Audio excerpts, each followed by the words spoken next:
মানিকগঞ্জের হরিরামপুরের গোপীনাথপুর বিল, যেটি এই অঞ্চলে মৎস্যের চাহিদা পূরণ করে আসছে। আমি সজীব, আজকে আমি গোধূলি লগ্নে ঠিক আগে বিকেলের দিকে এখানে এসেছি। আমি এখন বিলের প্রাকৃতিক সৌন্দর্য তুলে ধরবো। এই বিলে রুই, কাতল, নলা সহ অনেক ধরনের মাছ পাওয়া যায়। আমি এখন সামনের দিকে এগোচ্ছি, দেখি কি দেখা যায়। চোখের সামনেই ধু ধু বিল, জায়গাটি অনেক নীরবতা। বিলের পানি অনেক কম, এটা শুষ্ক মৌসুম। বাঁ দিক থেকে পাকা ধানের গন্ধ আসছে। চোখের সামনে বিস্তীর্ণ ধান ক্ষেত, কত সুন্দর তার বাহার, ধানগুলি পেকে আছে। এখন সামনের দিকে এগিয়ে যাচ্ছি। এই ধরনের পরিবেশ গ্রামে আসলেই পাওয়া সম্ভব। অসম্ভব সুন্দর জায়গা, যেটি দেখলে মনটা ভরে যায়। আমি সামনের দিকে যাব, কত সুন্দর প্রকৃতি, বিকেলে সুন্দর পরিবেশ। আমার সামনে কৃষক কিষানেরা ধান কেটে সেগুলো মাড়াই করছে। দেখুন, যারা তাদের ব্যস্তময় জীবনে বিলের পাশে এই ধরনের সৌন্দর্য সচরাচর দেখতে পাওয়া যায় না। কত সুন্দর দেখুন। আর এখানে ধানগুলি পেকে আছে, দেখুন কত সুন্দর লাগছে দেখতে। এগুলো এখান থেকে কেটে তারপর মাড়াই করা হবে, একদম সোনালি রং এগুলোর। ধানের শীষগুলো বাতাসে দুলছে। এমন দৃশ্য চোখে না দেখলে বিশ্বাস করা যায় না। এটি গ্রামের সৌন্দর্যের আসল রূপ। ধানের এই রংটি যেন আমাদের ইতিহাস, সংস্কৃতি এবং আমাদের বাংলাকে ধারণ পোষণ করে। এক পাশে বিলের শান্ত পানি, অপর পাশে পাকা ধানের ক্ষেত, তার পাশেই সূর্যাস্ত। সব কিছু মিলে যেন একাকার এখানে বাংলার প্রাকৃতিক সৌন্দর্য। এটা একদমই শান্ত জগৎ। বিল এবং পাকা ধানের ক্ষেত, মনে হচ্ছে প্রকৃতির এক স্বর্গরাজ্য। এর চেয়ে সুন্দর বিকেল কি হতে পারে? চোখের সামনে সবুজের সমারোহ, সুবিস্তীর্ণ ধান ক্ষেত, দেখতে কি দারুণ লাগছে। আকাশ যেন প্রান্তরের সঙ্গে মিশে গেছে। আমি এখন আছি ঠিক পুকুরের মাঝখানে। দেখুন, এখানে ঘের করে মাছ চাষ করা হয়। এখানে রিসেন্টলি হয়তো মাটি কাটা হয়েছে, মাটি কেটে এরকম একটা শেপ দেওয়া হয়েছে, এখনো মাছ ছাড়া হয়নি। এ পাশে রয়েছে সুবিস্তীর্ণ ধান ক্ষেত।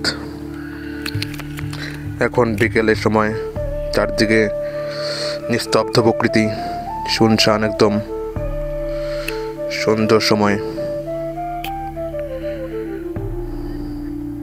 দেখুন কত সুন্দর, একদম প্রকৃতির মাঝে।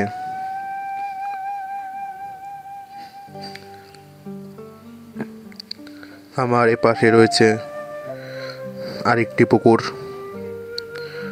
পাশেই রয়েছে সূর্য, সেটা অস্ত যাওয়ার পথে। সূর্যের আলোর কি সুন্দর প্রতিচ্ছবি তৈরি হয়েছে পানির মধ্যে। আমার ঠিক পাশে এক কৃষক ভাই মাছ ধরছে, কত সুন্দর লাগছে দেখুন, কি সুন্দর পরিবেশ। এখন ধান ক্ষেতের মধ্য দিয়ে যাব, আপনাদেরকে দেখাবো কি সুন্দর বাংলার প্রকৃতি। আপনাদেরকে সৌন্দর্যের একদম সূক্ষ্ম থেকে সূক্ষ্মতরভাবে দেখাবো। চলুন আমার সাথে। সবুজ ধান পেকে সব সোনালি হয়ে গেছে, দেখে কি দারুণ লাগছে। হালকা বাতাসে দোল খাচ্ছে ধানগুলো, সুন্দর একটি ফিলিংস কাজ করছে মনের মধ্যে। এরকম শান্তি শুধু গ্রামে দেখা যায়। দেখুন, ধান পুরোপুরিভাবে পেকে সোনালি কালার হয়ে গেছে, কত সুন্দর দেখাচ্ছে, একদমই পারফেক্ট। এই সৌন্দর্যের কোনো তুলনা নেই। বাংলাদেশে এমন সৌন্দর্য পাওয়া যায়, কত সুন্দর। দেখুন, ধানগুলি মাটিতে নুয়ে পড়েছে বাতাসে। দেখুন কি সুন্দর ধান। সামনে এগোতেই ধানগুলো মাড়াই করা হচ্ছে। দেখুন, যন্ত্রের সাহায্যে ধান মাড়াই করা হয়। এখানে একজন ছোট ছেলে এখানে ধান মাড়াই করছে।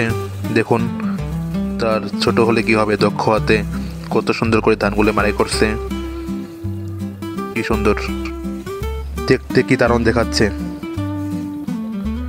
সন্ধ্যার ঠিক আগের মুহূর্তে এরকম সুন্দর পরিবেশ, সেটা ভাষায় প্রকাশ করার মতো না। চারদিক একদম শান্ত, সবাই দ্রুত কাজ করছে, সন্ধ্যা লেগে যাবে এখনই। তারপর ধান গাছের আলপথ দিয়ে হেঁটে যেতে লাগলাম। সূর্যাস্তের সময় চারপাশে মৃদু বাতাস, সানসেটের সময় ধানগুলো দেখতে আরো সুন্দর লাগছে। পাশেই দেখুন সূর্য অস্ত যাচ্ছে। এটি আজকের দিনের সবচেয়ে সুন্দর দৃশ্য। পাখিরা ফিরে যাচ্ছে তাদের বাসায়।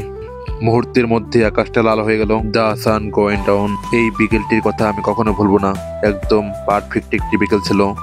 ধান, বিল, সূর্যাস্ত সব মিলিয়ে ঠিক যেন স্বর্গরাজ্য। এসব স্থানে আসলে মনটা হালকা হয়ে যায়। প্রকৃতি তার রূপ, রস, গন্ধ নিয়ে বয়ে চলেছে চিরকাল ধরে। প্রকৃতির কাছ থেকে আমাদের অনেক কিছু শেখার আছে।